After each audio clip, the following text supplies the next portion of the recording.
Okay, we got a interesting article here regarding CBDCs, cryptocurrency, central bank digital currencies, in the aftermath of what happened on Friday with CrowdStrike. So let us see a change in tune now with this article and offer our thoughts. Okay, so the title of the article is "An Historic Shift, British Newspapers Begin Warning of Perils of Cashless-Society After Global IT Outage." By Nick Corbishley, nakedcapitalism.com. So the mainstream media has, until now, played a key role in advancing the global war on cash, a war that began with no official declaration, but in which propaganda, as with all wars, is a vital weapon. Last week, global IT outage appears to have shaken some British media outlets' confidence in the idea of a fully cashless society. When a content update by the cybersecurity giant CrowdStrike caused millions of Microsoft systems around the world to crash on Friday morning, bringing the operating systems of banks, payment card firms, airlines, hospitals, NHS clinics, National Health Service clinics, retailers, and hospitality business to a standstill, businesses were faced with a stark choice: go cash only or close until the systems came back online. From Wired magazine. This quickly caused chaos in Australia, whose government has explicitly encouraged businesses to go cashless. Yes. Pictures posted on social media showed card-only self-checkout registers at the grocery chain Coles displaying blue screens of death, BSODs. Queues for human-run registers at Australian groceries stretched to the back of the store, according to local media. Some Australian markets simply locked their doors. Starbucks, whose then CEO said in 2020, shifting towards more cashless experiences, appeared to have been particularly hard hit. One Kansas-based Starbucks worker posted a TikTok showing that the mobile order system was completely down. The machine that the store uses to print labels for cups was also not working. It just comes out blank every time, she said, gesturing to the label printer. She tells Wired that some customers were upset and very rude when she tried to explain. A different Starbucks worker said on TikTok that she had to write down every order on sticky notes. Richard Forno, a cybersecurity lecturer at the University of Maryland, tells Wired that Friday's outage demonstrates the vulnerability of our current cloud and internet infrastructure. Software supply chains have long been a serious cybersecurity concern and potential single point of failure, Forno says. So given today's events, with any luck, perhaps the world may finally realize that our modern information and often cloud-based society is based on a very fragile foundation that's not built for security or resiliency. A Microsoft spokesperson did not respond directly to this assessment. Here, we have periodically discussed, including, so here meaning the author of this article, whose website is, of course, is Naked Capitalism.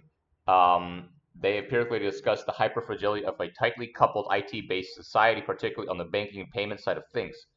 So in the United Kingdom back in March, the citizens had a foretaste of an inherent fragility of a cashless economy after the payment system of the country's two largest supermarket chains, Tesco and Sainsbury's, went down on the same day. Then, as on Friday, cash provided a vital, albeit imperfect, fallback mechanism for citizens and businesses. So cash does not crash. This is one of the most important arguments in favor of cash, the resilience it provides to a country's overarching payment system. Put another way, cash does not crash. It does not fail in a power cut or seize up during a cyber attack or software outage, though of course ATMs might. By contrast, digital payment systems generally need a stable and continuous internet connection and power supply to process transaction. This is a lesson central bankers in Sweden, one of the world's most cashless economies, are apparently relearning. So from their recent piece, the world's oldest central bank keeps sounding alarm on fragility of cashless economies. And they question, are other central banks listening? So after playing a part in the wholesale removal of cash from Sweden's economy, the Riksbank is now trying to reverse some of the damage it has caused. It is not only the Scandinavian central bank to have flagged up the fragility risk of exclusively digital payment systems. In 2022, the Bank of Finland recommended that the use of cash payments be guaranteed by law. Like all Nordic countries, Finland is a largely cash-free economy, but like Sweden, it has begun to see the risk of going too far too soon. It seems that certain legacy media outlets may also finally be learning this lesson. In the UK alone, 4 of the country's largest newspapers, The Guardian, The Daily Telegraph, The Times, and The Daily Mail, have run articles on how the global IT outage has underscored the fragility of a cashless society. The Daily Mail plastered the message across its front pages. Digital pandemic, global IT meltdown shows peril of going cashless. From that article, critics said the havoc showed the dangers of a cashless world, with almost half of Britons now leaving the house with only their phones as a means of payment. Dennis Reed, director of the Silver Voices campaign group, which represents older people, said, "It's extremely worrying. This should be a big warning for the government. Obviously, it has affected older people particularly, not just with the cash side of things, but GP appointments and everything else, meaning doctor's appointments. If people can't pay because they can't use their phone, then when systems go down, and they always will, people won't be able to access vital services, food, and the essentials of life. With this ever more digital society, we are reliant on it all working, but we have no control over it. We are putting all our eggs in one basket. The future security of the nation is in danger." Martin Quinn, campaign director at the Payment Choice Alliance, told the Daily Telegraph, "With IT outages happening now at alarming regularity, businesses should be mindful of only taking card payments. However, many supermarkets prefer to have self-service card-only tills, which makes cash users feel like second-class citizens. A concerted effort is needed to return to using and accepting cash, because cash never crashes." So media's role in the global war on cash. Over the past couple of decades, the mainstream media has played a crucial role in advancing the global war on cash, a war that began with no official declaration, but in which propaganda, as with all wars, has been a vital weapon. The mainstream and financial media have provided a perfect platform for that propaganda. In 2007, when contactless payments were barely getting off the ground, Guillermo de la Dehesa, a Spanish economist, former senior civil servant, and then international advisor to Banco Santander and Goldman Sachs, singled out cash as a major source of crime and evil in an El País article titled "The Great Advantage of a Cashless World." Without cash, we would live in a much safer, less violent world with enhanced social cohesion, since the major incentive fueling all illegal activity, i.e. cash, would disappear. In 2013, MasterCard sponsored an Oxford University trial into germ loads found on the banknotes of a selection of global currencies. MasterCard reserved the exclusive right to present the findings of the trial, as well as the results of a highly misleading survey on public perceptions of the health risks of cash, which it did in gaudy glory. As the German financial journalist Norbert Haring documented in his article, "How MasterCard Invented the Health Hazard of Cash," the global media did the rest of the work. The United States, CNN, March 28th. "If you thought dirty money was only found in offshore bank accounts, check your wallet instead. But you may want to wash your hands afterwards." An Oxford University study found an average of 26,000 bacteria on banknotes. Switzerland, Blick, March 26th. "Disgusting money. Many Swiss find cash unhygienic. 64% of Swiss people find their cash unhygienic. No wonder, since it is particularly dirty." The Local, March 27th, Switzerland. "A study by researchers at Oxford University concludes that legal tender in Switzerland is amongst the dirtiest in Europe." Yeah, in more ways than one. So France, Le Monde, April 1st, "Is cash dirty?" UK, Metro UK paper, March 26th. "More than half of Brits fear germ risk from filthy money, with good reason."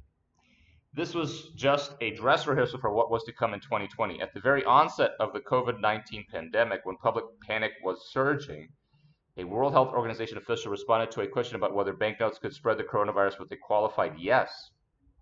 In the hours and days that followed, legacy media outlets around the world pounced on the comments and magnified them, sparking fears about the safety of using cash. It worked like a dream. As the graphic below, courtesy of Visual Capitalist, shows, 4 years on, cash is being used for transactions far less frequently in most countries, in large part due to the exaggerated safety fears propagated by the media.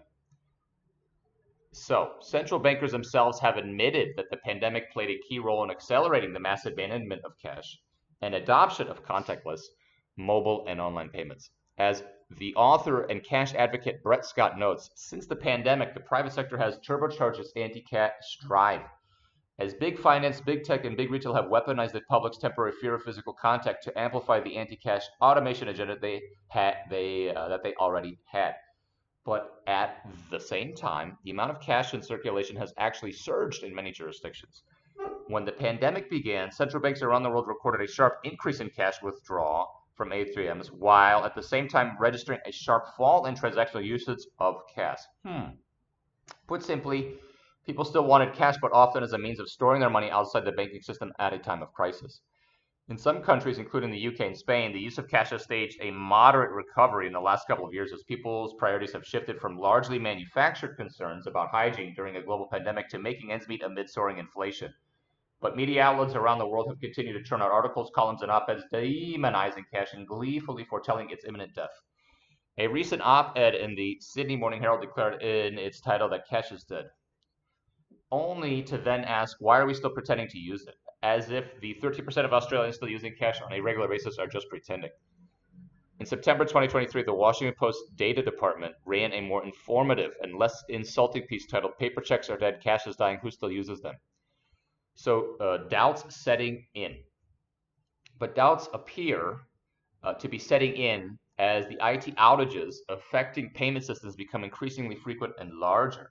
The mere fact that some of the UK's biggest newspapers, as well as other media organizations around the world, including Yahoo Finance Australia, are now discussing the inherent fragility risk of a fully cashless society represents an important shift.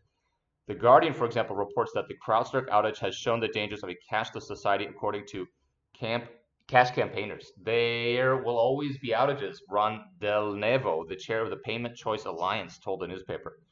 But if there is no alternative, then the whole thing can collapse around you. Last year, cash payments in the UK increased for the first time in a decade, the article notes. The number of people who never use cash or use it less than once a month also declined. So in China and the US, businesses have been fined for not accepting cash.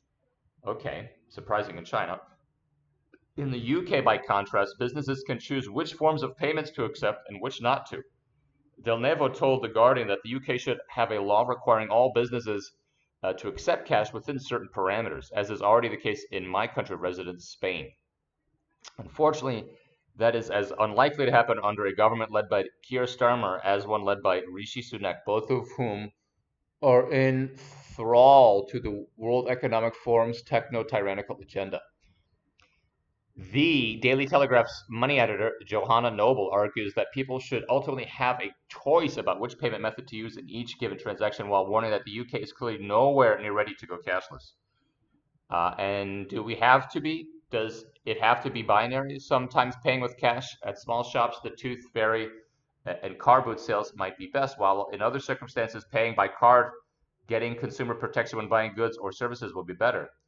In May, an editorial in The Guardian cautioned that the most vulnerable in society will ultimately bear the costs of a cashless economy.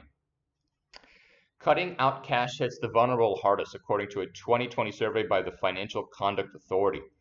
46% of the digitally excluded, 31% of those without educational qualifications, and 26% of those in poor health rely on it to a great or very great extent.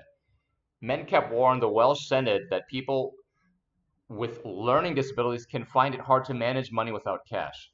And there are good as well as nefarious reasons to value its anonymizing quality. Women whose abortion rights have been restricted might find it life-saving. Oh, Lord. Businesses should think carefully before refusing cash payments. Governments must ensure that people relying on cash can continue to use it. In the United Kingdom, where thousands of bank branches and ATMs have vanished, the Financial Conduct Authority now has powers to protect access. But even if the supply of notes and coins can be assured, authorities must also ensure that services accept them. In the UK, there is no law preventing businesses from rejecting cash. Legal tender traditionally has a very narrow definition in the UK and strictly applies to money used by a debtor to settle a court-awarded debt when offered tendered in the exact amount that is owed to a creditor. In other words, if a debtor is offering to settle a debt in court with legal tender such as cash, the creditor is not allowed to refuse it. Shop and hospitality businesses, by contrast, are.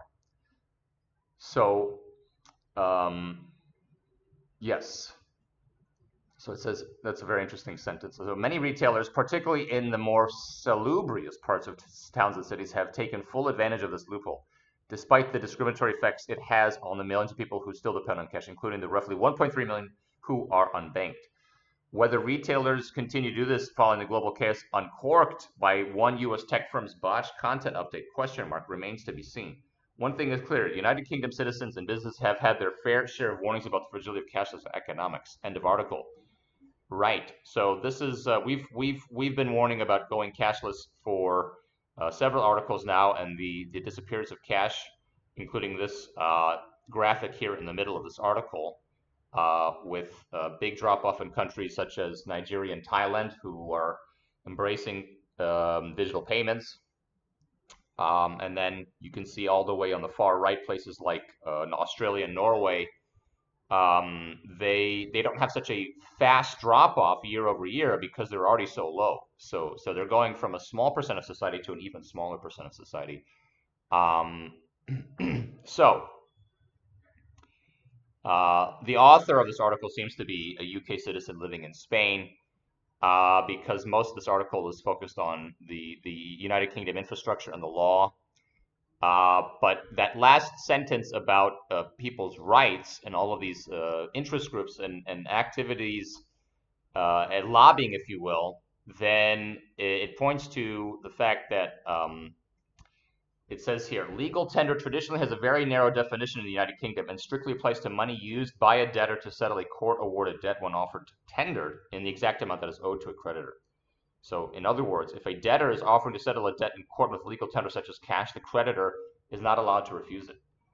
But shops and hospitality business, by contrast, are. So, the law, that means if it goes to court, the cash must be accepted. But if it's just at your local shop or hotel, those that are now the creditor, meaning those who have offered the service, and you, the debtor, meaning having to pay for that small service, are obliged, or sometimes, if not many times, forced to say, sorry, no cash here. So, having said that, we have here a very interesting article. It's quite lengthy. It's quite long. It's telling us some of the things that we already kind of know. It provides a ton of statistics. It provides real-world examples of what happened a few days back when coffee shops could not print labels and etc. And then it talks about how governments have pulled back from the edge, including Scandinavia, where they've gone over the top and now they need to reel it in. And then finally, all of the propaganda that has been spewed out, including in 2013, a MasterCard survey, which had exclusive rights to that survey, and then leveraging and squeezing all the value of that survey, as noted in follow-up articles from across the world about how dirty cash is, which of course plays to the benefit of MasterCard as a cash alternative. So, a very well-written article and many good examples, and it's just letting people know that they need to hedge their bets when it comes to what they have with cash on hand, pun intended, because they need to have cash, they need to have other commodities which they can barter with, and then of course if they're not sort of deleted from society, then they can still always rely back on their cards and bank accounts. Okay, wanted to share this article with you all, offer our comments here about the perils of a cashless society. We of course think that stable coins or having a portfolio of different types of cryptocurrencies that are not dependent or fixed to or pegged to euros or dollars is also smart. So of course it's going to be Bitcoin, Ethereum, and a few others that might be the best example. So that is our sort of 2 cents on this article. We're also, of course, big fans of equities, but equities ultimately are dependent on native currencies, and native currencies are at the mercy of inflation. So the logic of getting equities is to get all the upside of growing companies when you choose the right companies, which is a large part of what we try to promote here is the right investment thesis, the right investment logic of where to deploy and disproportionately deploy money. So this article doesn't necessarily mention Bitcoin at all. It's just talking about how cash is under attack and central banks will find ways and then may eventually push for CBDCs, but that's also not insinuated here. This article really is just going right to the heart of the matter of what's taking place on a day-to-day basis with most folks who deal with cash and still want to deal with cash, and they're being disenfranchised from using cash. Okay, that wraps up our summary of this great article by Nick from Naked Capitalism.